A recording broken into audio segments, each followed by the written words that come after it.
CSS tutorial में आपको खुशामदीद कहता हूँ। इस वीडियो में हम CSS सिलेक्टर्स के बारे में सीखेंगे, तो आइए स्टार्ट करते हैं। सबसे पहले हम ये देख लेते हैं कि सिलेक्टर्स होते क्या हैं। A CSS selector selects the HTML elements you want to style। HTML जिस HTML एलिमेंट को हम स्टाइल करना चाहते हैं उसको सिलेक्ट करने के लिए हम CSS सेलेक्टर्स यूज़ करते हैं। We can divide selectors into 5 types। selectors को हम 5 टाइप्स में डिवाइड कर सकते हैं। नंबर 1 है सिंपल सेलेक्टर्स, नंबर 2 है कॉम्बिनेटर सेलेक्टर्स, नंबर 3 है स्यूडो क्लास सेलेक्टर्स, नंबर 4 है स्यूडो एलिमेंट सेलेक्टर और नंबर 5 है एट्रीब्यूट सेलेक्टर्स। इस वीडियो में हम सिंपल सेलेक्टर्स के बारे में सीखेंगे। इसमें 4 तरह के सेलेक्टर हम सीखेंगे। नंबर 1 है आईडी सेलेक्टर, नंबर 2 है क्लास सेलेक्टर, नंबर 3 है एलिमेंट सेलेक्टर और नंबर 4 है एलिमेंट यूनिवर्सल सेलेक्टर। तो आइए कोड एडिटर में चलते हैं। यहाँ मैंने HTML के लिए selector.html और CSS के लिए cssselector.css की 2 फाइल्स क्रिएट की हैं। सबसे पहले यहाँ हम एक एलिमेंट ले लेते हैं। तो 2 एलिमेंट हम यहाँ लेते हैं। एक लेते हैं हम div एलिमेंट लेते हैं और इसको आईडी हम देते हैं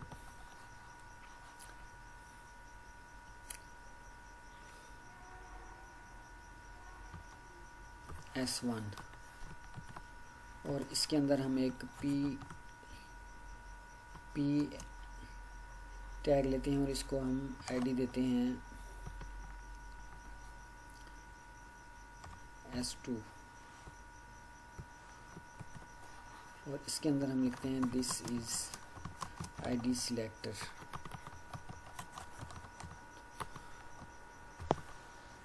दो HTML एलिमेंट्स हमने लिए हैं, एक div एलिमेंट है और एक p एलिमेंट है। div एलिमेंट को हमने आईडी दी है S1, यानी इस आईडी के ज़रिए जो S1 है इसके ज़रिए हम इस एलिमेंट को टारगेट करेंगे CSS में से। और ये जो दूसरा हमारा एलिमेंट है ये है p और इसको आईडी हमने दी है S2 और इसी आईडी यानी S2 के ज़रिए हम इसको सिलेक्ट करेंगे। तो अब हम CSS जो फाइल हमने क्रिएट की है cssselector.css, इसको मैंने HTML डॉक्यूमेंट के साथ लिंक कर दिया है। तो अब हम CSS फाइल में चलते हैं। तो अगर सिलेक्टर हमने आईडी सिलेक्टर रखा है तो उसके लिए CSS में हम पहले हैश साइन यूज़ करेंगे। आईडी लिखने से पहले हम यहाँ लिखेंगे हैश और उसके बाद हम आईडी लिखेंगे जो है S1। देखिए S1 इतना लिखने से हैश S1 लिखने से हमने उस एलिमेंट को सिलेक्ट कर लिया है जिसकी आईडी S1 है। तो इसको हम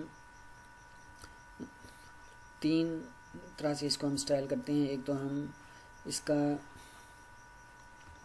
इसकी जो विड्थ है वो 400 पिक्सल कर देते हैं, इसकी हाइट हम 400 पिक्सल कर देते हैं, बैकग्राउंड कलर हम इसका कर देते हैं रेड,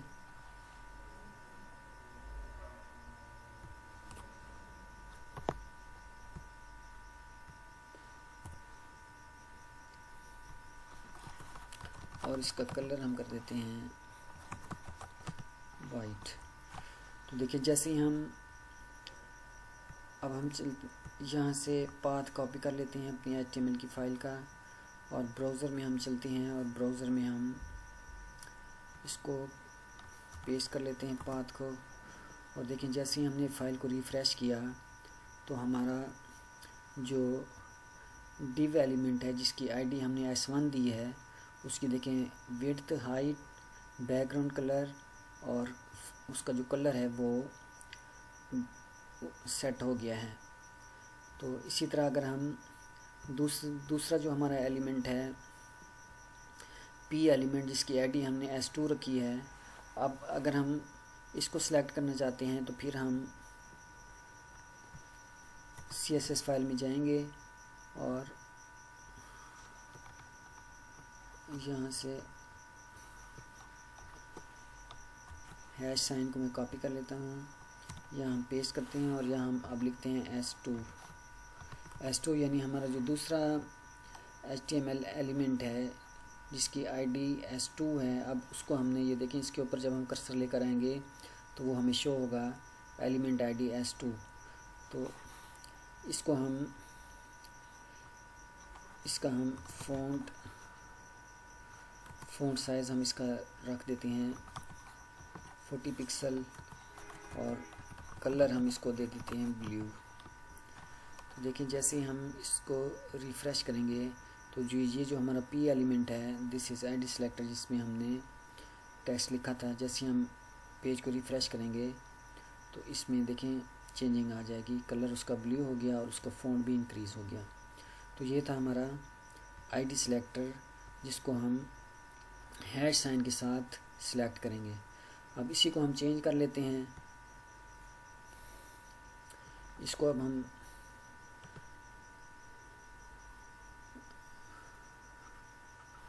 कर देते हैं कमेंट,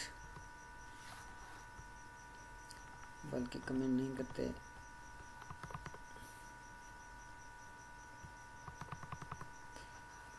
अब ID की जगह हम यहाँ लिखते हैं क्लास और यहाँ भी लिखते हैं क्लास। तो अब हम इसको सेव करते हैं और पेज को करते हैं रिफ़्रेश। तो देखिए जो हमारी स्टाइलिंग थी वो ख़त्म हो गई, क्योंकि हमने जो सिलेक्टर है वो चेंज कर दिया है। पहले ID था, अब हमने उसको क्लास कर दिया है। तो ID और क्लास में डिफरेंस सिर्फ ये है कि ID के लिए हम यहाँ हैश की का साइन यूज़ करते हैं और क्लास के लिए हम यहाँ डॉट यूज़ करेंगे। यहाँ भी हम डॉट लिख देते हैं और यहाँ भी हम डॉट लिख देते हैं। तो देखिए अब पेज को हम वापस हम डॉक्यूमेंट में चलते हैं और इसको रिफ़्रेश करते हैं तो देखिए वही स्टाइलिंग दोबारा हमारे पास आ गई। अब अगर हम यहाँ इसका बॉर्डर सेट करना चाहें तो वो भी कर सकते हैं। यहाँ हम लिखते हैं बॉर्डर 2 पिक्सल सॉलिड और ग्रीन कर देते हैं। तो ये जो हमारा div एलिमेंट है और जिसकी क्लास S1 है, इसका बॉर्डर हमने सेट कर दिया है। तो अब देखें ये इसके गिर्द जो है वो 2 पिक्सल का ग्रीन बॉर्डर आ गया। तो ये था हमारा क्लास सेलेक्टर। क्लास सेलेक्टर जब हम यूज़ करेंगे तो यहाँ क्लास लिखेंगे और उसकी वैल्यू नेम जो भी क्लास नेम हम देना चाहें वो लिखेंगे। अगर हम ID सेलेक्टर यूज़ करना चाहते हैं तो ID लिखेंगे और उसका नेम हम डिफ़ाइन करेंगे, जो भी हम उसको, जिस नेम के साथ हम उसको सिलेक्ट करना चाहते हैं। ID की सूरत में हम यहाँ हैश साइन लिखेंगे और फिर ID का नेम लिखेंगे। और क्लास सेलेक्टर अगर हम यूज़ कर रहे हैं तो उसके लिए हम यहाँ डॉट लिखेंगे और क्लास का जो नेम हमने सेट किया है वो हम यहाँ लिखेंगे। तो इस तरीके से हम इसको टारगेट कर सकते हैं। तो इसके बाद ये था हमारा ID सेलेक्टर और क्लास सेलेक्टर। इसके बाद है एलिमेंट सेलेक्टर। हम डायरेक्ट एलिमेंट को भी, अब ये जो क्लास है इसको हम ख़त्म कर देते हैं यहाँ से।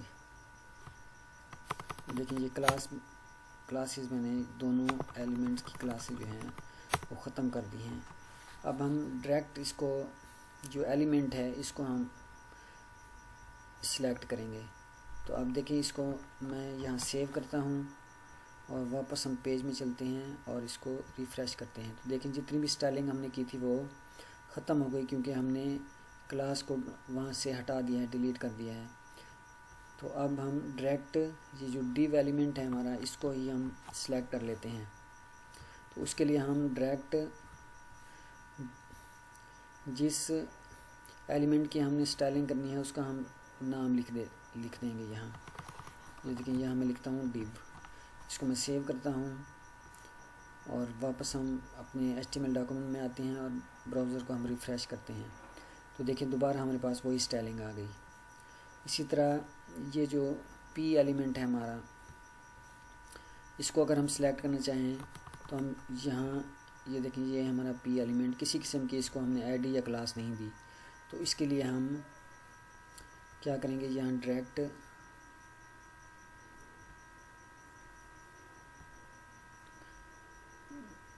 हम डायरेक्ट लिखेंगे पी। इसको हम सेव करते हैं। तो ये देखें, ये जैसे मैं इसको रिफ़्रेश करूँगा तो ये देखें जो स्टाइलिंग हमने वहाँ CSS का कोड जो हमने वहाँ लिखा है उसके मुताबिक इसकी जो स्टाइलिंग है वो सेट हो गई है। इसी तरह अगर हम, ये हमारा तीसरा सिलेक्टर था, पहला था आईडी सिलेक्टर, दूसरा था क्लास सिलेक्टर, तीसरा है एलिमेंट सिलेक्टर जिसमें हम डायरेक्ट एलिमेंट का नाम लिखकर उसको सिलेक्ट कर सकते हैं, और चौथा है हमारा यूनिवर्सल सिलेक्टर। यूनिवर्सल सिलेक्टर तमाम डॉक्यूमेंट के लिए हम यूज़ करते हैं। इन तमाम HTML का जो डॉक्यूमेंट है तमाम के लिए हम इसको यूज़ करते हैं। यहाँ से देखिए फ़ॉन्ट साइज़ यहाँ से मैं ख़त्म कर देता हूँ, और जो यूनिवर्सल सिलेक्टर है उसके लिए ये स्टैरिक यूज़ करते हैं, स्टैरिक, और उसके बाद करली ब्रैकेट्स और उसके अंदर कोड लिखते हैं। तो देखिए इसकी तमाम जो डॉक्यूमेंट है उसकी विड्थ हम कर देते हैं 100%, हाइड कर देते हैं 100 VH, और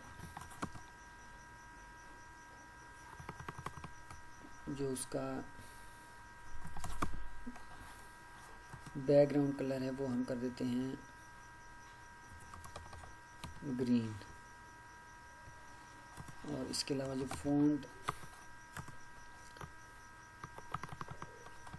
फ़ॉन्ट साइज़ है वो हम कर देते हैं 34 पिक्सल। इसके अलावा हम डिस्प्ले, बस इतना ही हम करते हैं। टेक्स्ट लाइन सेंटर कर देते हैं, टेक्स्ट लाइन सेंटर। तो देखें तमाम जितने भी एलिमेंट्स हैं पूरे डॉक्यूमेंट के अंदर, जितने भी एलिमेंट्स हैं वो पूरे, एक तो पूरे जो HTML का हमारा डॉक्यूमेंट है उसकी विड्थ 100% हो जाएगी, हाइट उसकी जो व्यू पोर्ट की हाइट है उस उतनी हो जाएगी, बैकग्राउंड कलर तमाम जो डॉक्यूमेंट है उसका ग्रीन हो जाएगा, और उसके अंदर जितने भी टेक्स्ट है उसका जो फ़ॉन्ट है वो 34 पिक्सल हो जाएगा, और टेक्स्ट जो है वो डॉक्यूमेंट के सेंटर में आ जाएगा। देखिए इसको मैं सेव करता हूँ, वापस हम ब्राउज़र में चलते हैं, और ये देखें 1 2 एंड 3। तो ये देखें तमाम जो हमारा HTML का डॉक्यूमेंट है उसका जो बैकग्राउंड कलर है वो ग्रीन हो गया है, और जो फ़ॉन्ट है उसका जो कलर है वो, उसका जो फ़ॉन्ट का जो साइज़ है वो 34 पिक्सल हो गया है। इसको अगर हम सेंटर में करना चाहते हैं तो जो यहाँ हम लिखेंगे डिस्प्ले फ्लेक्स जस्टिफाई कंटेंट, हम कर देते हैं सेंटर।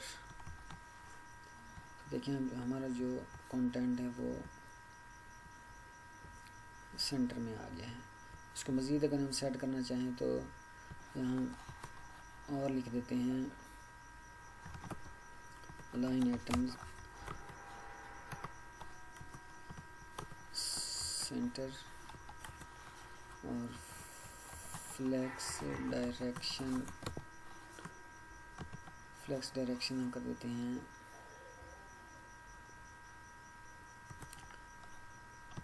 कॉलम।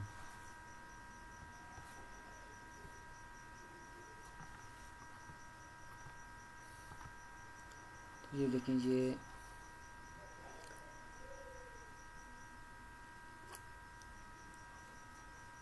जो हमारा उस पूरे डॉक्यूमेंट का जो टेक्स्ट है वो तमाम जो उसमें पूरे डॉक्यूमेंट्स में जितने भी एलिमेंट्स हैं वो सेंटर में आ गए हैं, वर्टिकली भी और हॉरिजॉन्टली भी, और जो उनका फ़ॉन्ट है वो 34 पिक्सल हो गया है। अगर यहाँ से हम इसका